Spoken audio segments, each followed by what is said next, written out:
Lucas capítulo 18, versículos 9 al 14, dice el Señor, o el evangelista Lucas: a unos que confiaban en sí mismos como justos y menospreciaban a los otros, dijo también esta parábola. Dos hombres subieron al templo a orar. Uno era fariseo y el otro era publicano.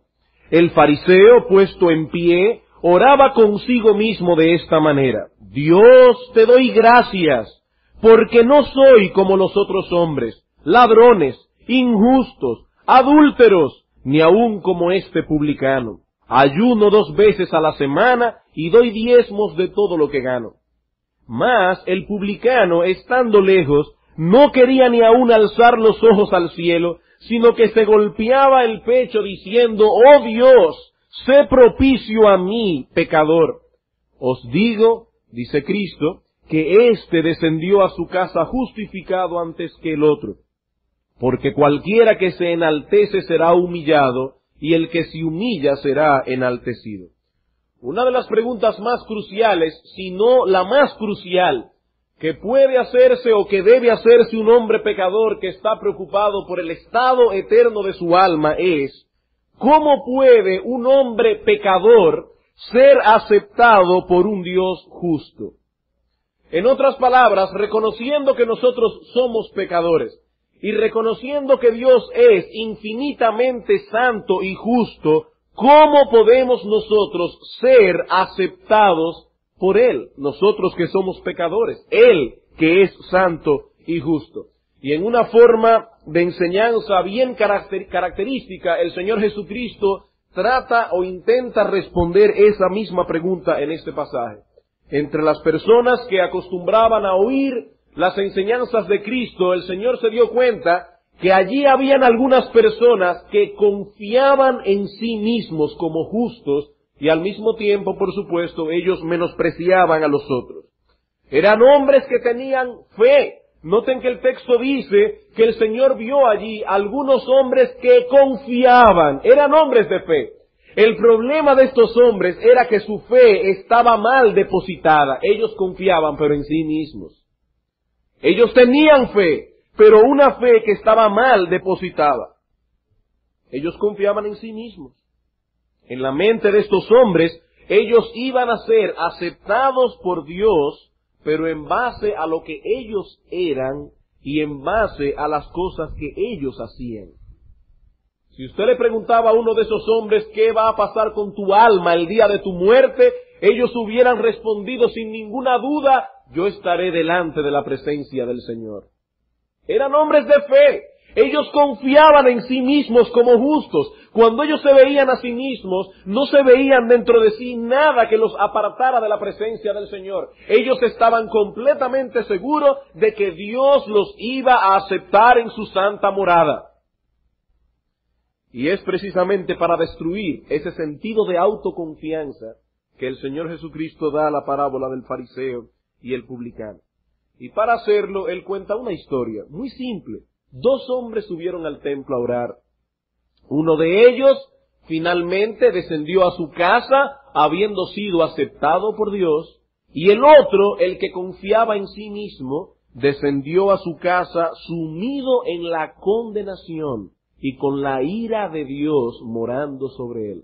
2 hombres subieron al templo a orar. Y durante unos cuantos domingos, no solamente el domingo de hoy, sino durante varios domingos, estaremos estudiando esta parábola, pero desarrollando mayormente el versículo 14. Os digo, dice el Señor, que éste descendió a su casa justificado antes que el otro, porque cualquiera que se enaltece será humillado, y el que se humilla será enaltecido. Aquí se nos dice que uno de estos 2 hombres descendió a su casa justificado. Y el interés nuestro no es otro que el de explicar lo más ampliamente posible qué significa esa expresión. Cuando el Señor dice que uno de ellos fue justificado, ¿qué es exactamente lo que el Señor Jesucristo quiso decir? La doctrina bíblica de la justificación por la fe es la esencia del Evangelio.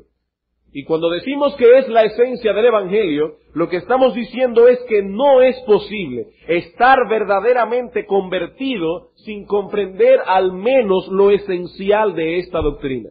Yo no estoy diciendo aquí que para estar convertido y para ir al cielo hay que conocer todas las implicaciones profundas de la doctrina de la justificación por la fe. No, eso no es lo que estamos diciendo. No hay que ser doctor en teología para llegar al cielo. Pero lo que estamos diciendo es que si queremos realmente abrazar con fe la doctrina del Evangelio de Cristo, nosotros tenemos que entender cuanto menos los rudimentos de la doctrina de la justificación por la fe. Pero, como les decía, este sermón no solamente va dirigido a las personas que están preocupadas por el estado eterno de sus almas en este momento, personas que no conocen a Cristo. También es importante que aquellos que ya conocen a Cristo, que han abrazado con fe el Evangelio, que han entendido por lo menos los rudimentos de la doctrina de la justificación por la fe, ahora deben profundizar en el conocimiento de esa doctrina. Porque mientras mayor sea el entendimiento de un creyente con respecto a la doctrina de la justificación por la fe, mayor será su capacidad para repeler los ataques de Satanás, que seguramente va a hacer contra usted, para tratar de minar los cimientos de su seguridad en Cristo. Satanás tratará por todos los medios posibles de minar su seguridad en Cristo. Y mientras más arraigado esté usted en la doctrina de la justificación por la fe, mayor será su capacidad para repeler los ataques del maligno. Hermanos, un creyente que carezca de seguridad, creyente pero carece de seguridad, no poseerá el gozo que debe caracterizar al cristiano. Y su vida cristiana carecerá de uno de los antídotos más eficaces contra los ataques del maligno. La justificación por la fe es un antídoto contra los ataques del maligno. Pero ya que esta enseñanza de la justificación nos fue dada en el contexto de una parábola, es necesario que nosotros, a modo de introducción, veamos en esta mañana algunos detalles que el Señor presenta aquí para ilustrarnos gráficamente la doctrina de la justificación. Como dice un comentarista, en esta parábola nosotros tenemos a dos hombres distintos que presentan delante del Señor dos oraciones distintas y descendieron a su casa con un veredicto distinto. Dos hombres distintos, dos oraciones distintas, dos veredictos distintos. Vamos a ver en primer lugar los personajes de esta parábola. Dice el Señor, dos hombres subieron al templo a orar. Uno era fariseo, el otro era publicano. Uno de los personajes de nuestra historia entonces era un fariseo. Y estos hombres, los fariseos, eran la quinta esencia de la religiosidad hipócrita de la época del Señor. Eran hombres que se aferraban fuertemente a la letra de la ley sin entender el verdadero espíritu de ella. Por ejemplo, un fariseo podía sentir un fuerte odio contra su hermano y su conciencia no lo acusaba de pecado. ¿Por qué? Porque ese fariseo decía, yo no he cometido ningún homicidio. Él se quedaba aferrado a la mera letra de la ley. Como la Biblia dice, no matarás, este fariseo no se sentía convicto de pecado cuando odiaba a su hermano porque él todavía no lo había asesinado.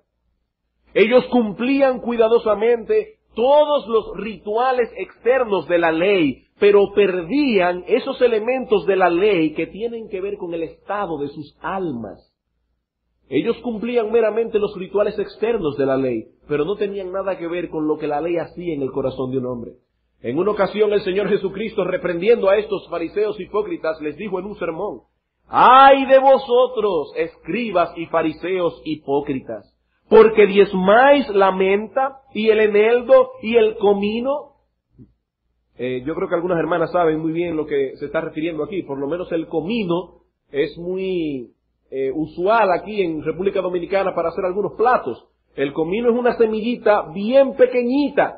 Y dice que estos fariseos eran tan estrictos en el cumplimiento de la ley que como había que diezmar de todo lo que uno ganaba, ellos hasta sacaban el 10% del comino que ellos cosechaban. Dice aquí, ustedes diezman la menta y el eneldo y el comino, pero dejáis lo más importante de la ley. ¿Y qué es lo más importante de la ley? La justicia, la misericordia y la fe.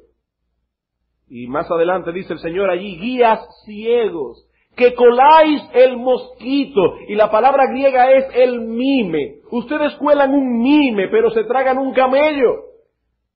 En la ley del Antiguo Testamento estaba prohibido comer cierto tipo de insectos.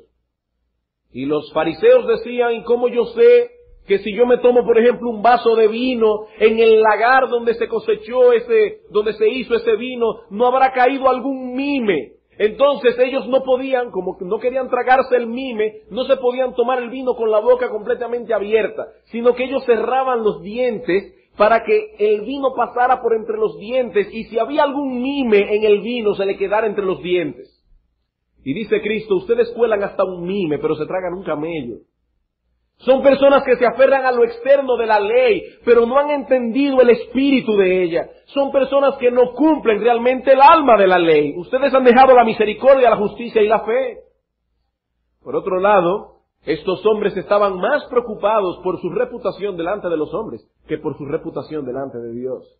Para un fariseo era muy importante lo que los hombres pensaban de ellos, y por esa razón todas sus justicias las hacían delante de los demás. Cuando iban a orar, se paraban en las esquinas de las calles, y la gente decía, wow, qué hombre más espiritual. Cuando ayunaban, iban por las calles con el rostro demudado para que todo el mundo supieran que estaban en ayunas. Y cuando iban a ofrendar, llevaban trompeteros delante de ellos en el templo y decían, papá, el fariseo va a ofrendar. Y todo el mundo estaba allí pendiente a ver cuánto iba a dar el rico fariseo. Por eso el Señor Jesucristo advirtió a sus propios discípulos contra esa tendencia farisaica. Y les dijo, guardaos de hacer vuestra justicia de los hombres para ser vistos de ellos. De otra manera, no tendréis recompensa delante de vuestro Padre que está en los cielos. Si hacéis vuestras obras de justicia para que los demás vean lo que ustedes hacen, Dios no los va a recompensar. Pues bien, uno de estos hombres subió al templo a orar. Era fariseo. Este hombre pertenecía a este grupo religioso. Era un hombre seguramente reconocido por su apego a los principios religiosos. Y seguramente en su localidad todo el mundo lo veía como un hombre de conducta externa intachable. Todo el mundo veía a este hombre como alguien de conducta externa intachable. Si hubiera vivido en esta época, se hubiera ganado un Jay-Z.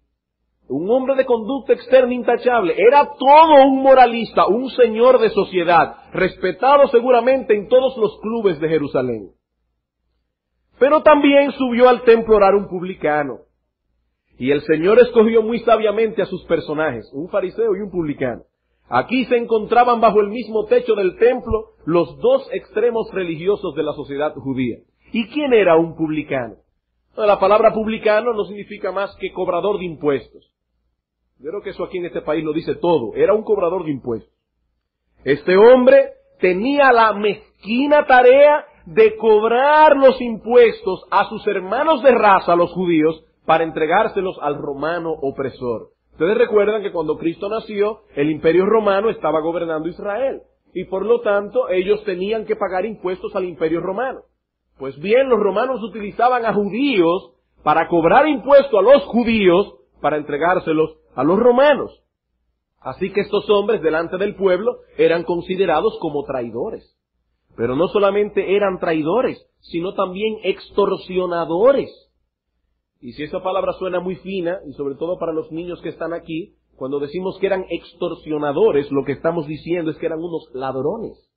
¿Por qué eran unos ladrones estos cobradores de impuestos? Porque ellos cobraban más impuestos del que la ley estipulaba. Y en la mente de Dios, que un cobrador de impuestos cobrara más impuestos que el que la ley dijera, eso era robar. Como también en la mente de Dios es robar cuando un contribuyente deja de pagar los impuestos que la ley le exige. Eso es ser un ladrón ante los ojos del Señor. Así que estos cobradores de impuestos, estos publicanos, eran unos traidores, eran unos extorsionadores, eran unos mezquinos, eran unos ladrones. En otras palabras, así como el fariseo era la quinta esencia de la moralidad, el publicano era la quinta esencia de la inmoralidad. Eran hombres sin escrúpulos, hombres rapaces.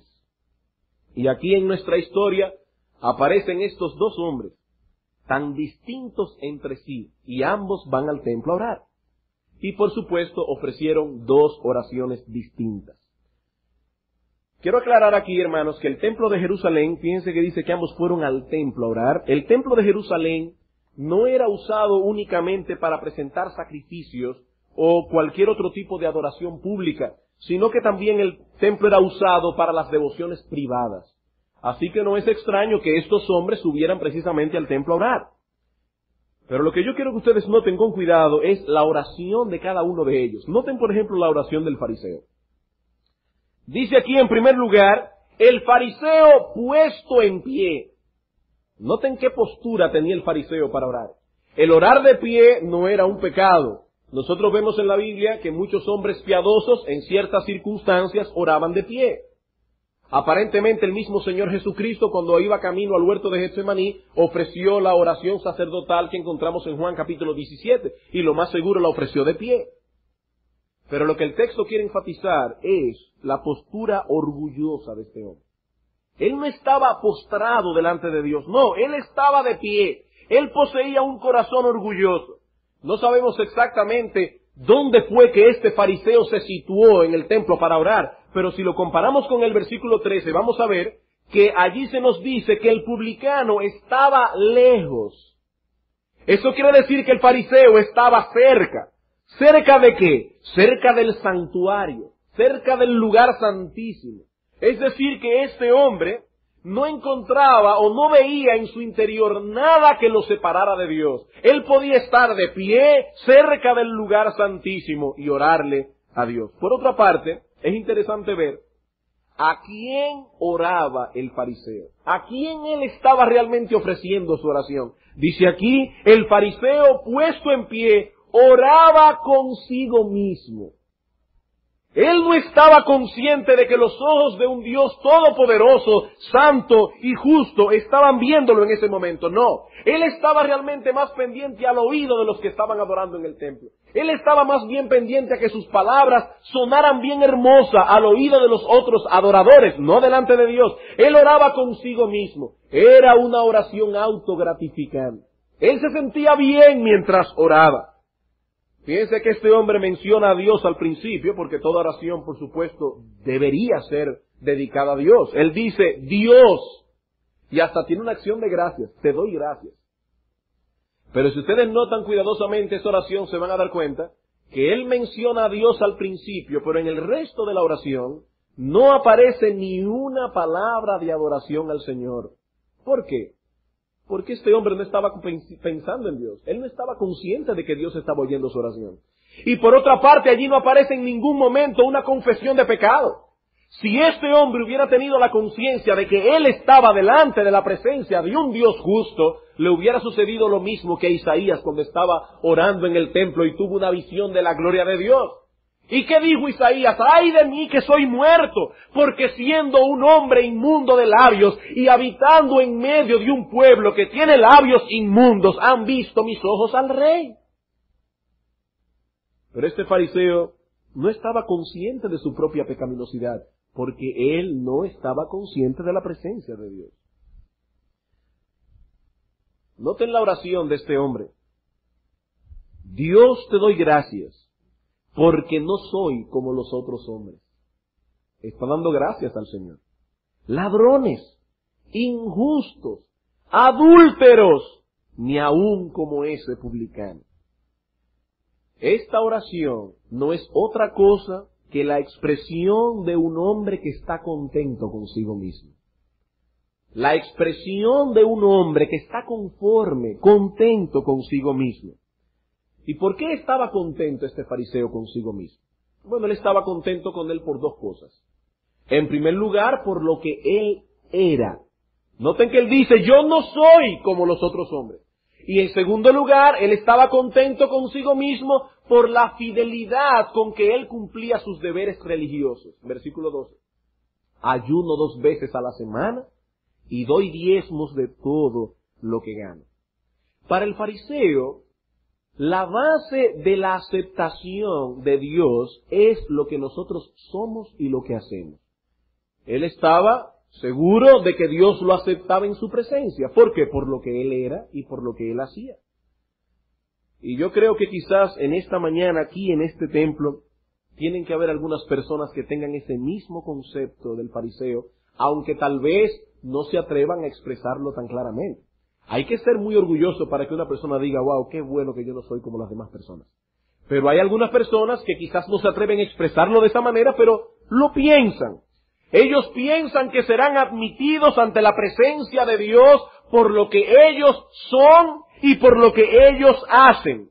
Si usted le predique el Evangelio a estas personas, ellos no van a ver ninguna razón por la cual tengan que convertirse. Ellos no van a ver ninguna razón de la cual tengan que arrepentirse. Ellos van a decir como este fariseo, yo no soy un ladrón. En otras palabras, yo soy un hombre honrado. Él va a decir, yo no soy un injusto. En otras palabras, yo hago obras de justicia. A todo el que pueda hacerle un bien se lo hago. Al muchachito de la esquina le doy 10 centavos. Por otra parte, yo no soy un adúltero, soy un hombre fiel a mi esposa. Ni siquiera soy como estos cobradores de impuestos de este gobierno. No, yo más bien los critico, los repelo. Ellos no tienen nada de qué arrepentirse. Son exactamente como este fariseo. Noten, hermanos, que es el mismo problema. Estos hombres confiaban en sí mismos como justos y menospreciaban a los otros. Los fariseos de nuestra época, los fariseos modernos, cuando usted le predica el Evangelio, ellos inmediatamente piensan en alguien a quien ellos conocen. Óyeme, ese mensaje le cae como anillo al dedo a fulano de tal, pero no a mí. Ellos confían en sí mismos como justos, pero menosprecian a los otros. Ellos ven a los demás como personas necesitadas del Evangelio. Por otro lado, este fariseo pensaba que Dios tenía que tomar en cuenta su fidelidad en el cumplimiento de sus deberes religiosos. Era un hombre que ayunaba 2 veces a la semana y que daba escrupulosamente diezmos de todo lo que ganaba. Ese hombre llevaba un libro de contabilidad. Si le entraban 100 pesos, él diezmaba 10. Si le entraban 1000, él diezmaba 100. Era un hombre que daba estricta y escrupulosamente diezmos de todo lo que ganaba. Era un hombre fiel en el cumplimiento de sus deberes religiosos. Y eso tenía que ser suficiente para que Dios lo aceptara en su presencia. Un hombre que no robaba, que no mataba, que no adulteraba, que era fiel en sus deberes religiosos. Dios tenía que aceptarlo en el cielo. Pero Dios tenía una forma de pensar muy diferente. Ese fariseo regresó a su casa con la ira de Dios morando sobre él. ¿Y por qué? ¿Por qué? Porque esa oración que ofreció el fariseo denotaba una tremenda ignorancia. Este hombre era un ignorante. ¿Y qué ignoraba el fariseo? Bueno, el fariseo ignoraba 2 cosas. En primer lugar, este hombre ignoraba lo que la caída de Adán produjo en la raza humana. Este hombre ignoraba lo que la caída de Adán produjo en la raza humana. De haberlo sabido, su orgullo hubiese sido exterminado y nunca se hubiese sentido mejor que el publicano. ¿Qué pasó con el hombre después que Adán y Eva cayeron en pecado? Dice el Salmo 51, versículo 5, cuando David está orando al Señor por causa de su pecado, le dice, Señor, tú sabes que en maldad he sido formado y pecador me concibió mi madre. Él está diciendo, Señor, yo nací en pecado, yo nací dañado por la corrupción del pecado, y usted nació en la misma condición. En el Salmo 58 dice el salmista, se apartaron los impíos desde la matriz. Usted no nació como un niño santo y bueno, usted nació como un niño depravado que tenía tendencias al pecado. Quizás por la educación que usted recibió en su casa, ese pecado, esa depravación, no se manifestó todo lo que hubiera podido manifestarse. Pero eres un pecador de naturaleza, por nacimiento. Viniste dañado de fábrica.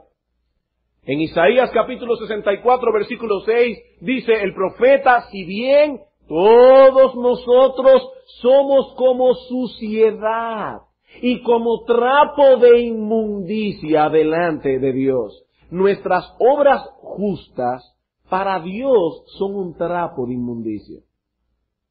Las justas, vaya a pensar usted, las malas. Somos pecadores.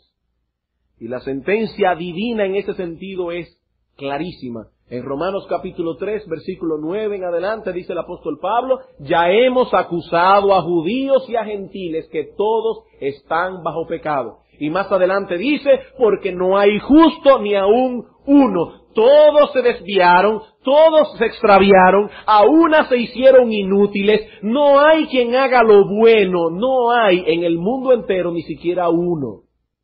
Oye bien, amigo, que te encuentras aquí en esta mañana. La sentencia de Dios, el veredicto de Dios, es que en el mundo entero, en la humanidad completa, no hay un solo hombre que sea bueno.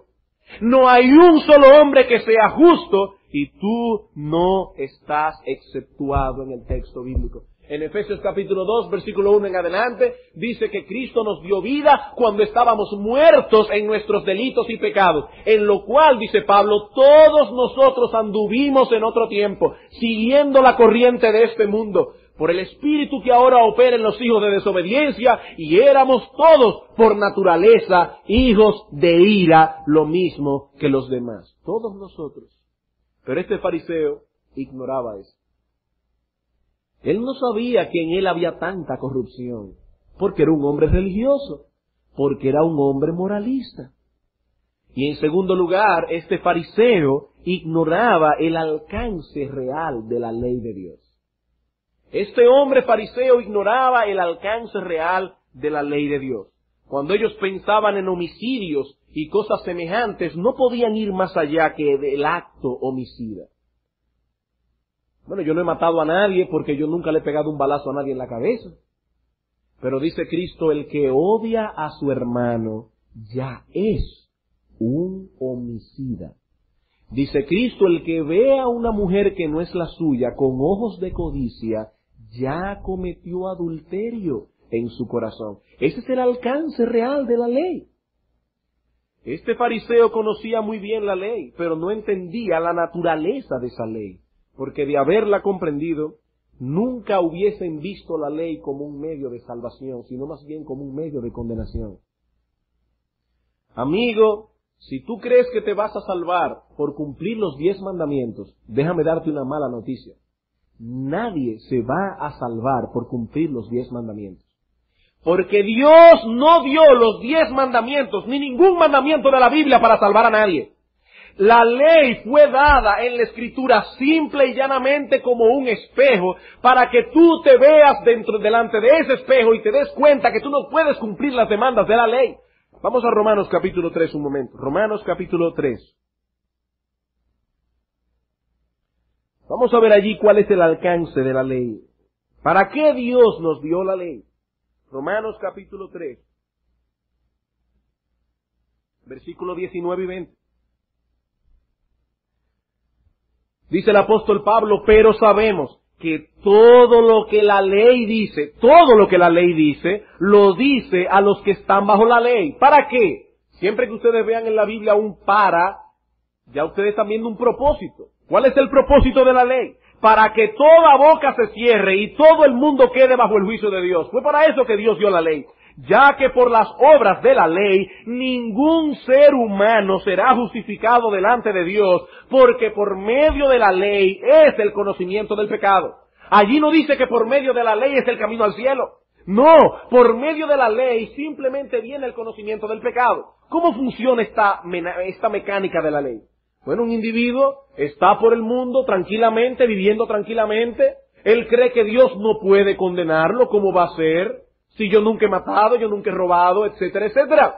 Pero de repente a este hombre le predican el evangelio, le presentan el espejo de la ley, y cuando él ve su propia imagen en ese espejo, dice, wow, pero yo sí soy pecador. Para eso fue que Dios dio la ley. Para que usted pueda ver su propia corrupción delante de la ley. Para que usted entienda que usted no llena la medida de lo que Dios exige en su palabra. Dice aquí que la ley fue dada para que toda boca se cierre, para que usted no siga argumentando, para que usted entienda que está condenado delante de la presencia de Dios, no para salvarlo. Por eso dice Pablo en Gálatas capítulo 3, de manera que la ley ha sido nuestro ayo para llevarnos a Cristo a fin de que fuésemos justificados por la fe, no por la ley. Pero venida la fe, ya no estamos bajo ayo. ¿Qué es un ayo? La palabra griega que se traduce ayo le va a sonar muy conocida a ustedes. Es la palabra griega paidagogos, de donde viene la palabra pedagogo. ¿Y qué es un paidagogo? Paideos significa niño, ago significa guiar. Un paidagogos es uno que guía a un niño. En el caso de un maestro, los guía en sus primeros pasos en la enseñanza y todo lo demás. Bueno, dice la Biblia, la ley era un pedagogo. La ley era un guía que al hacernos ver nuestra depravación nos hacía huir corriendo a Cristo, no a la ley, no a la ley. Pero este fariseo ignoraba el alcance de la ley. Pero por el otro lado, volvamos a Lucas 18. Ahí tenemos la oración del fariseo. Ahora veremos la oración del publicano. Qué diferente. En el versículo 13, este publicano estaba lejos, dice la Biblia, lejos del santuario, lejos del lugar santísimo. No quería ni aún alzar los ojos al cielo. Qué vergüenza sentía este hombre, sino que se golpeaba el pecho diciendo, Dios, sé propicio a mí. Y el texto dice literalmente, el pecador. No simplemente un pecador, no. Él dice, Dios, sé propicio a mí, el pecador. Este hombre quería alzar sus ojos al cielo por la sencilla razón de que su oración iba dirigido al objeto correcto. Él estaba orando a un Dios que es 3 veces santo e infinitamente justo. Y lejos de ser un pretencioso, este publicano tenía una conciencia clara de cuál era su condición delante de Dios. Y fue precisamente su pecado, el pecado de este hombre, el que produjo esta petición casi desesperada. Dios, sé propicio a mí, el pecador. Este publicano no se detuvo en el templo y llegó allí y dijo, oh Dios, te doy gracias porque yo no soy como los otros publicanos. Yo no soy como los otros cobradores de impuestos. Ellos ni siquiera apartan tiempo en su agenda para venir al templo a orar. Pero aquí estoy yo, Señor, cumpliendo con mis deberes. No. Cuando este publicano se miraba a sí mismo y luego miraba el espejo de la ley divina, solo podía clamar a Dios desde lo más profundo de su alma, oh Dios, aparta tu ira de mí, dame tu favor, porque yo soy el peor de los pecadores. La palabra ser propicio a mí lo que significa es, Dios mío, aparta tu ira de mí. Aparta tu ira de mí, porque si esto es lo que dice la ley, y esto es lo que yo soy, Señor, tu ira me aplastará un día. Aparta tu ira de mí y dame tu favor, porque yo me veo a mí mismo en este espejo como el peor de los pecadores. Qué distinta la oración del publicano. 2 hombres distintos, 2 oraciones distintas y finalmente 2 veredictos distintos. Dice el Señor en el versículo 14, os digo que ese hombre descendió a su casa justificado antes que el otro. Porque cualquiera que se enaltece será humillado, y el que se humilla será enaltecido. Y es precisamente en esa frase que queremos centrar nuestra atención en el resto de esta serie de mensajes que vamos a tener los domingos en la mañana. ¿Qué quiso decir el Señor cuando dijo que este publicano fue justificado? Yo debo hacer aquí la salvedad de que en estos mensajes estaremos usando como base una serie de sermones que el pastor Albert Martin dio en la iglesia bautista de Trinity acerca de este mismo asunto. Y estaremos usando ampliamente ese material que el pastor expuso en aquella ocasión.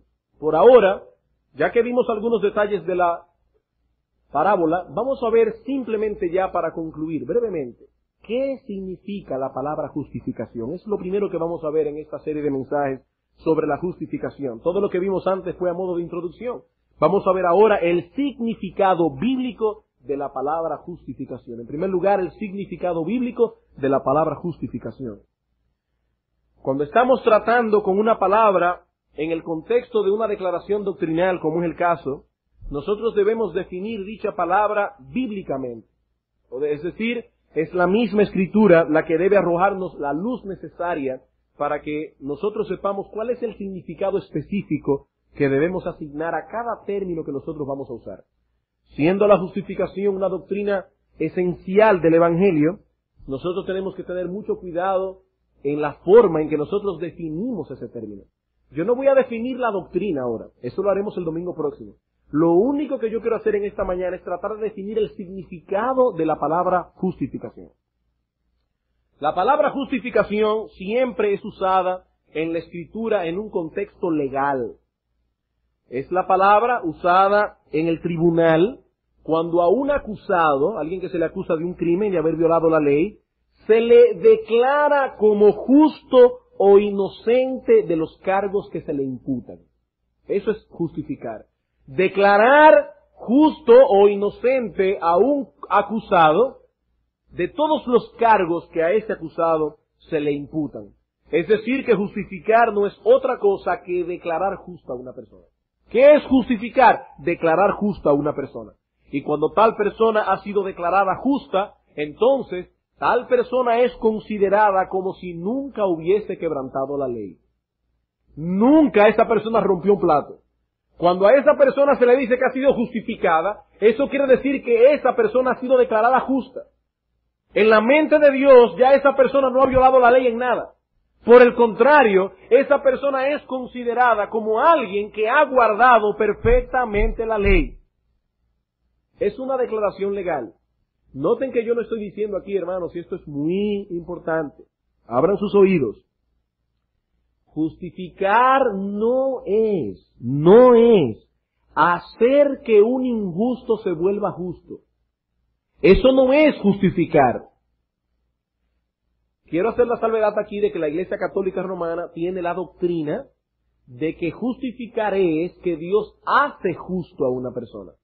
Pero yo quiero demostrar esta mañana que eso no es justificación, eso es santificación, y son dos cosas diferentes. Justificar no es hacer justa a una persona, no. Es simplemente una declaración legal que Dios hace, de que Dios declara a una persona justa, legalmente hablando. En su augusto tribunal, Dios dice, inocente. Una declaración legal. En su augusto tribunal. Vamos a ver algunos versículos para ver cómo la Biblia en todo lugar utiliza la palabra justificación. Deuteronomio capítulo 25.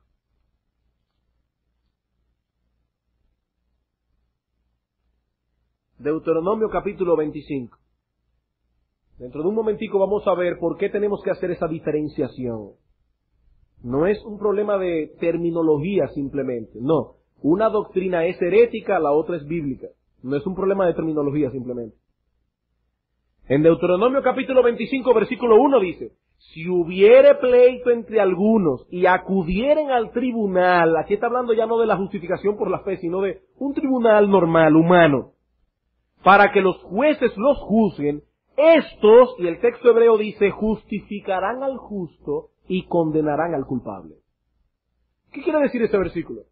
Bueno, que si dos personas tienen un pleito y van delante del juez, el juez debe oír, juzgar las evidencias y justificar al justo y condenar al culpable. Decirle al justo, inocente, y al culpable, culpable. Aquí no está hablando de hacer justo a alguien. Porque si fuera así, lo bueno sería que el juez pudiera hacer justo al culpable, para que no siga siendo culpable. Pero aquí estamos hablando de una declaración legal. Él dice, declara legalmente justo al justo y declara legalmente culpable al culpable. Proverbios capítulo 17. Proverbios capítulo 17, versículo 15.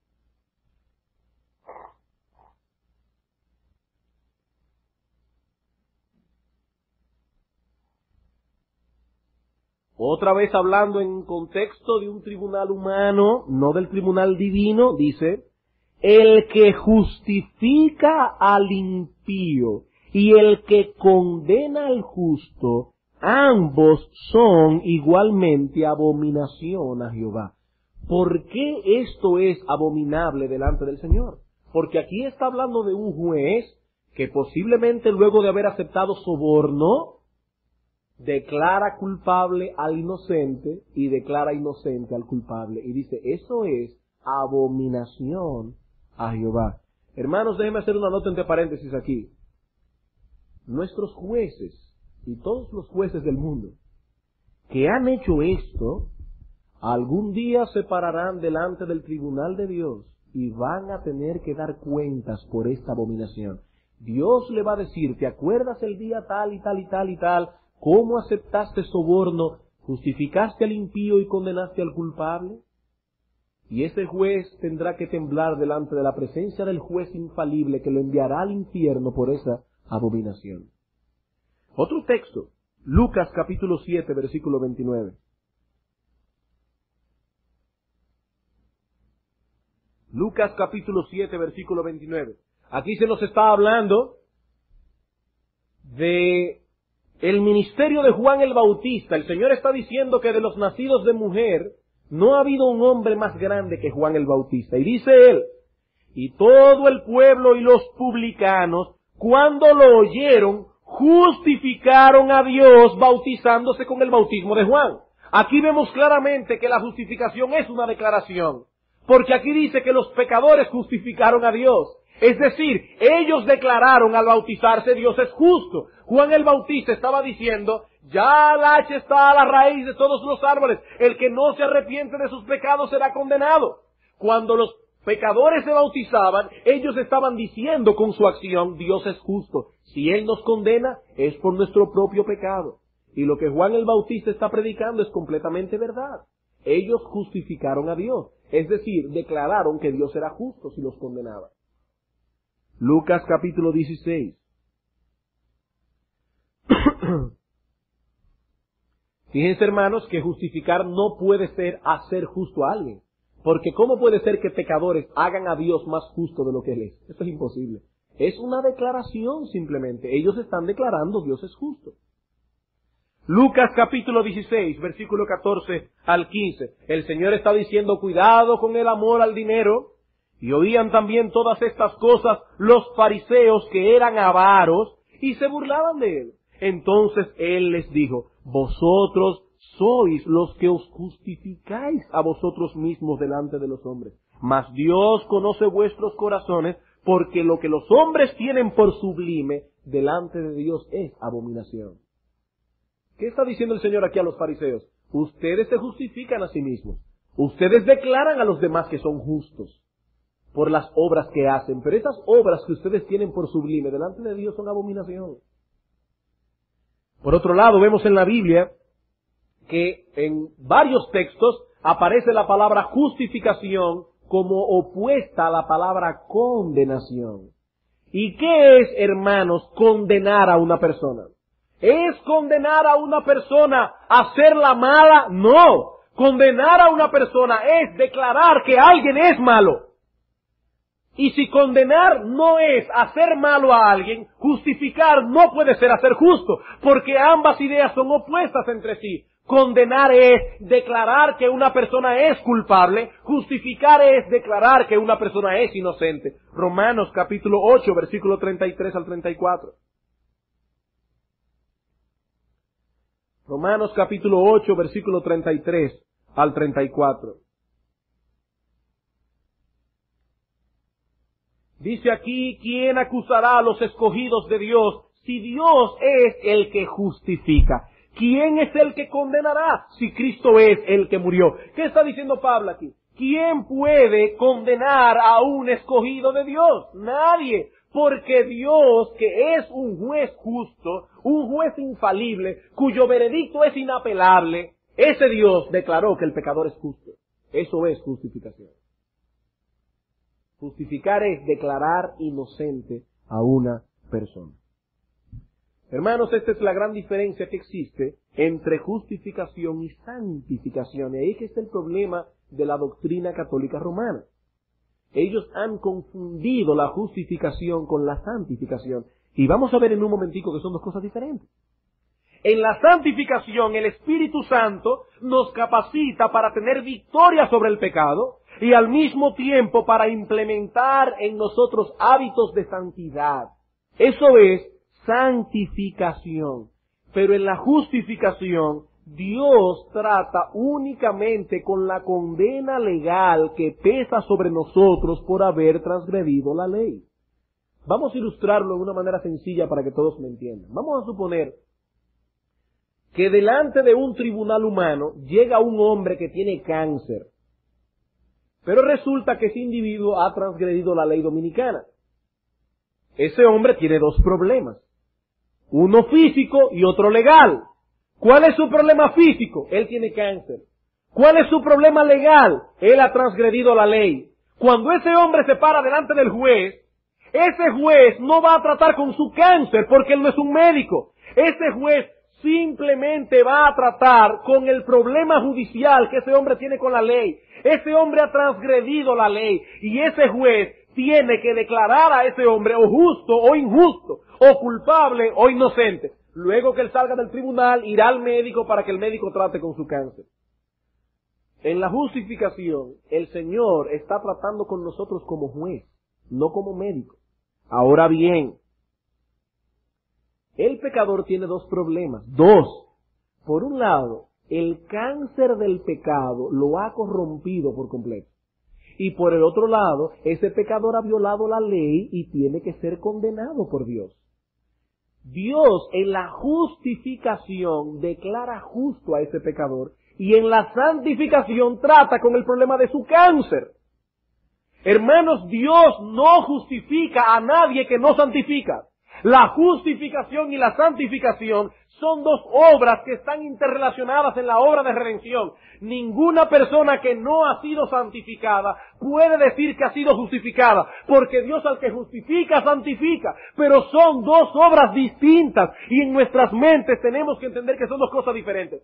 Si nosotros mezclamos la santificación con la justificación, terminaremos enseñando salvación por obras. ¿Qué es lo que la Iglesia Católica Romana enseña?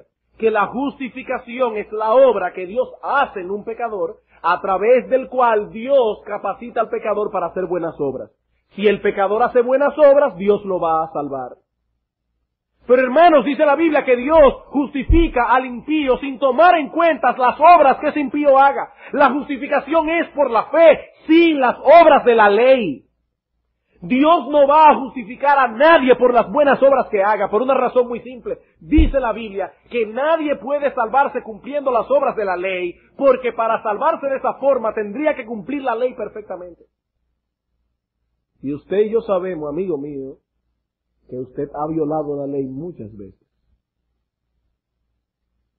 Usted no puede salvarse cumpliendo la ley. En 1 Corintios capítulo 1, versículo 30, dice el apóstol Pablo,